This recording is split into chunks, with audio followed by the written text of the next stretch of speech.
The rain hadn't stopped for 3 days. It poured like the sky itself was trying to wash away something unforgivable, something buried deep within the city. And maybe it was. Because somewhere in that storm, a man walked alone. No umbrella, no destination, just purpose. His name wasn't important anymore. Not the one he was born with. Not the one printed on his badge years ago. Now he was just a shadow. Scene 1, the Watcher. Every night at exactly 9:15 p.m., the same girl walked out of the bookstore. Same routine, same quiet steps, same cautious glance over her shoulder. Her name was Lena Asterisk. 23, works late, lives alone.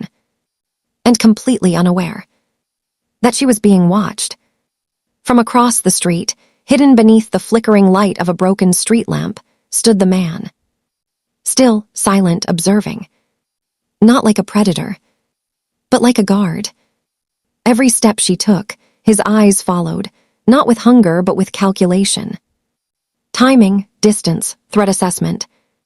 Because Lena didn't know it yet. But someone else was watching her too. Scene 2, the threat. Inside a black SUV parked 2 blocks away, 3 men sat in silence. One of them tapped his fingers impatiently on the dashboard. "She's late," he muttered. "She'll come," another replied. "She always does." They had studied her for weeks. Her habits, her routines, her weaknesses. To them, she wasn't a person. She was a target.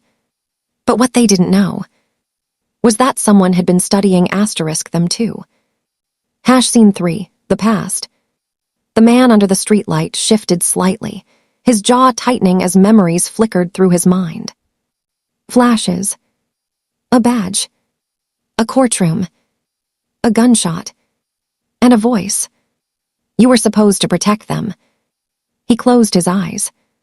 He had failed once, and it had cost everything. His career.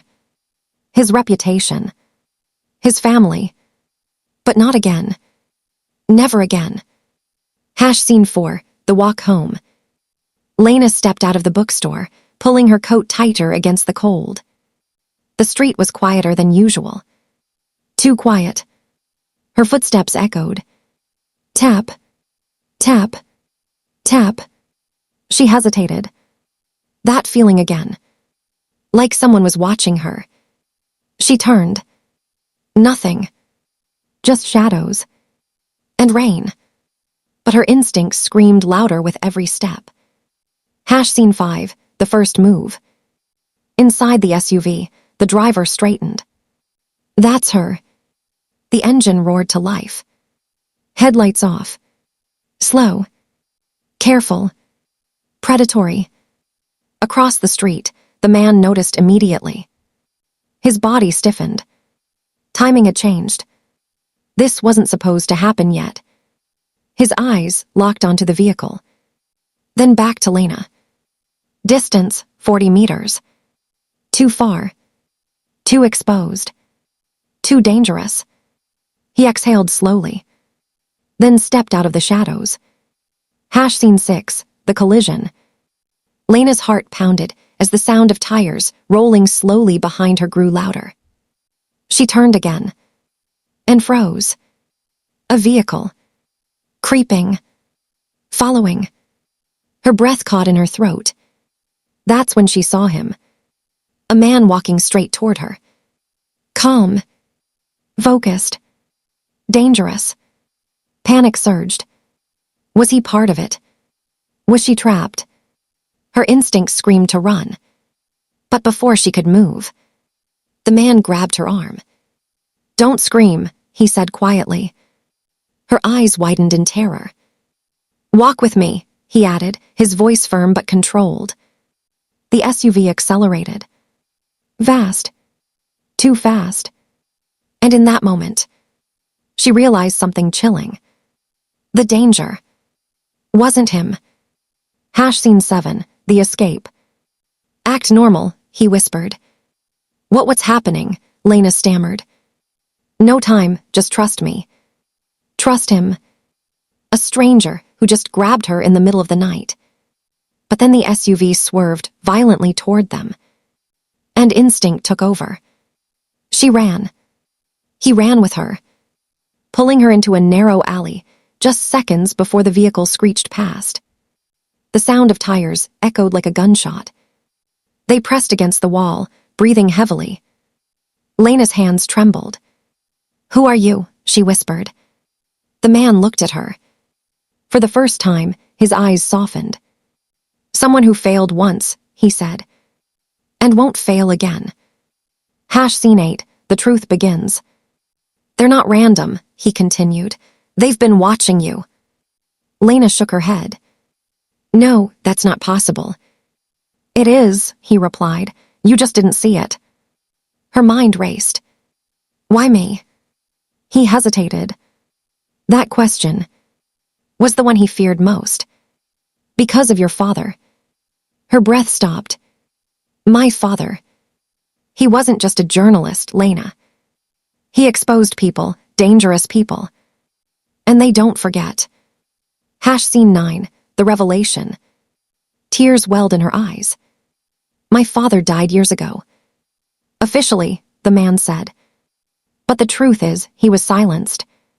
The alley felt colder. Darker. He stepped closer. "I was assigned to protect him." Her heart dropped. "And I failed." Silence. Heavy. Unforgiving. "And now," he continued, "they're finishing what they started." Scene 10, the hunt intensifies. A loud crash echoed at the end of the alley. They had found them. "Move," the man said instantly. They ran deeper into the maze of narrow paths. Footsteps behind them. Closer. Faster. Relentless. Lena's lungs burned. "I can't." "You can," he snapped. "You have to." A gunshot rang out. The sound ripped through the night. She screamed. He pulled her down just in time. The bullet struck the wall behind them. Concrete shattered. "Stay down," he ordered. Scene 11, Protector revealed. He reached into his jacket, pulled out a gun. Lena froze. "You're not a cop anymore," he interrupted. "But I still protect." Another shot. He returned fire. Precise. Controlled. Not reckless. Not angry. Calculated. Every move he made was to keep her alive. Scene 12, the emotional core. As they hid behind a dumpster, Lena looked at him. Really looked. The scars. The exhaustion. The guilt. "You've been watching me this whole time," she whispered. He didn't deny it. "Every night," he said. "Every step." "Why?" His voice cracked for the first time. "Because I couldn't protect him. And you're all he has left." Tears streamed down her face. "I didn't ask for this." "I know," he said softly. "But I did." Scene 13, the final stand. The footsteps stopped. Silence. Too quiet. "They're surrounding us," he said. Lena's hands shook. "What do we do?" He looked at her. This was it. The moment that would define everything. "You run," he said. "What? No." "You run," he repeated firmly, "and don't look back. I'm not leaving you. You don't have a choice." His voice wasn't harsh. It was desperate. "I already lost one family," he said. "I'm not losing another." Scene 14, the sacrifice. Before she could respond, he stood up, stepping out into the open. Gun raised, drawing their attention. "Hey," he shouted. The attackers turned. And that was the moment. "Now," he yelled. Lena ran, tears blurring her vision. Gunshots exploded behind her, echoing, relentless. She didn't stop. She couldn't. Scene 15, the silence after. The rain continued. As if nothing had happened. As if the world didn't just shatter. Lena collapsed at the end of the street. Sobbing. Broken. Alone. Or so she thought. Scene 16, the aftermath. Weeks passed. The city moved on. But Lena didn't. She visited the same street every night. 9:15 p.m. Standing where it all began. Waiting. Hopping. But deep down, she knew. Some sacrifices don't come back. Scene 17, the twist. One night, as she stood beneath the flickering streetlight, she felt it again. That feeling. Someone watching. Her heart raced. Slowly. She turned. And there he was. Standing in the shadows. Alive. Wounded. But standing. Scene 18, the Protector returns.